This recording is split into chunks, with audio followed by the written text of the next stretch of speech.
debate. A discussion that is civil. 2021 is going to be bigger in the history of this country. Thank you. Well, I mean, I thought we saw enough of it in last week's debate, but I think this is supposed to be a debate based on fact and truth. And the truth and the fact is, Joe Biden has been very clear. He will not raise taxes on anybody who makes less than $400,000 a year. He said he's going to repeal the Trump tax cuts. Mr. Vice President, I'm speaking. Mr. Vice President, I'm speaking. I'm speaking. It'd be important if you said the truth. Joe Biden said twice in the debate last week, tax cuts. That is absolutely not true. Is he only going to repeal part of the Trump tax cut? If you don't mind letting me finish, we can then have a conversation, okay? Please. Okay. 9 states have set new records. You have 2 minutes to respond without interruption. Thank you, Susan. Well, the American people have witnessed what is the greatest failure of any presidential administration in the history of our country. And here are the facts. 210. Our nation has gone through a very challenging time this year, but I want the American people to know.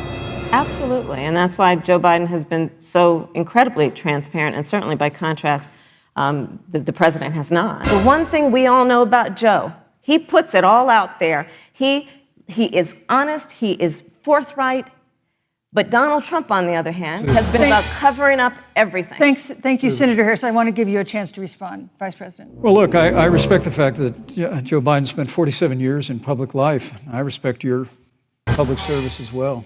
Thank you. But the American people have a president who's a businessman, he's a job creator, who's paid tens of millions of dollars in taxes. Thank you, Vice President. Thank you, Vice President.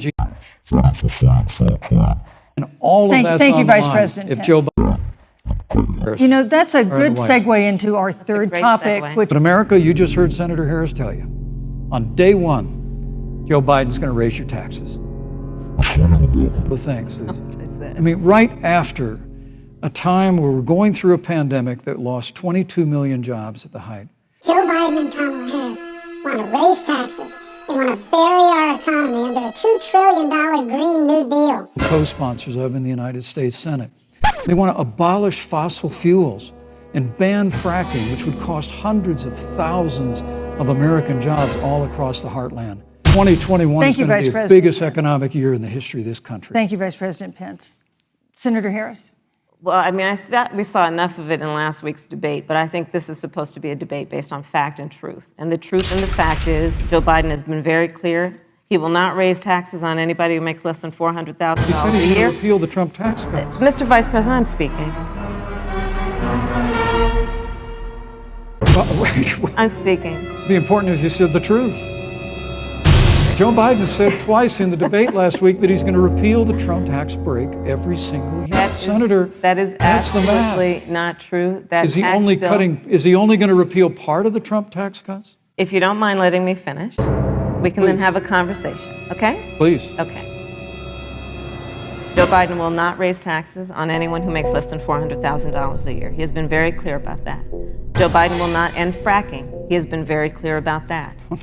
And now the Trump-Pence administration wants to take credit when they rode the coattails of Joe Biden's success for the economy that they had at the beginning of their term. Of course, now the economy is a complete disaster. But Joe Biden, on the one hand, did that. On the other hand, you have Donald Trump, who has reigned over a recession that is being compared to the Great Depression. Donald Trump, who's in court right now, trying to get rid of the Affordable Care Act. And this is very important, Susan. Yes, and it's we need to give Vice President. He interrupted me, and I'd like to just finish, please. If you have a pre-existing condition, heart disease, diabetes, breast cancer, they're coming for you. If you love someone who has a pre-existing condition, they're coming for you. If you are under the age of 26 on your parents' coverage, they're coming for you. Senator Harris, thank you. You're welcome. Let me give you a chance to respond. Well, I hope we have a chance to talk about health care because we will abolish fossil fuels. They have a $2 trillion version of the Green New Deal, Susan, that your newspaper, USA Today, said creating the kind of American innovation we're actually steering towards. Use hurricanes and wildfires to try and Thank sell you, their Vice bill of President. goods, put Thank you, American Vice jobs and President American Pence. workers first. Senator Harris, as the Vice President mentioned, you co-sponsored the Green New Deal in Congress. Took the word science off the website. We have seen a pattern with this administration, which is they don't believe in science. As I said, Susan, the climate is changing. We'll follow the science. But once again, Senator Harris is denying the fact that they're going to raise taxes. Those tax cuts delivered $2,000 in tax relief to the average family of four across America. And with regard to banning fracking, I just recommend that people look at the record. You yourself said repeatedly that you would ban fracking through Thank you, Vice this President pandemic. Pence. But a Green New Thank you, Deal, your Vice massive President new Pence. mandates, your Paris Climate Accord, it's going to kill jobs this time, just like it killed jobs. I just need to respond very briefly. 15 please. seconds, and Thank then you. we'll move Thank on. you. Joe Biden is responsible for saving America's auto industry, and you voted against it. So let's set the record straight. Thank you for taking advantage of America's homeowners. I am the only one on this stage who prosecuted for-profit colleges for taking advantage of our veterans. And the reality of this is that we are talking about an election in 27 days, where last week the President of the United States took a debate stage in front of 70 million Americans and refused to condemn white supremacists. Not true. And Not true. it wasn't like he didn't have a chance. He didn't do it, and then he doubled down. And then he said, when pressed, stand back, stand by. And this is a part of a pattern of Donald Trump's. He called Mexicans rapists and criminals. He instituted as his first act a Muslim ban. He, on the issue of Charlottesville, where people were peacefully protesting the need for racial justice, where a young woman was killed, and on the other side there were neo-Nazis carrying tiki torches, shouting racial epithets, anti-Semitic slurs.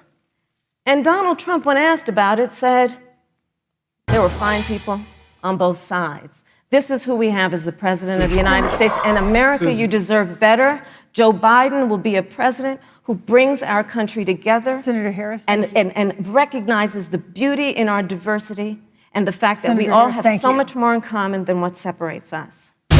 I really need to make this point. When you were DA in San Francisco, when you left office, African Americans were 19 times more likely to be prosecuted for minor drug offenses than whites and Hispanics.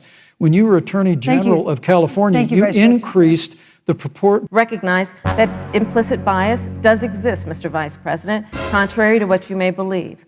We did the work of instituting reforms that were about investing in reentry. This is the work that we have done and the work we will do going forward. And again, I will not be lectured by the Vice President on our record of what we have done in terms of law enforcement and keeping our communities safe and a commitment to reforming the criminal justice system of America. we want to thank also debate tonight. And most of all, our thanks to all the Americans who watched this debate.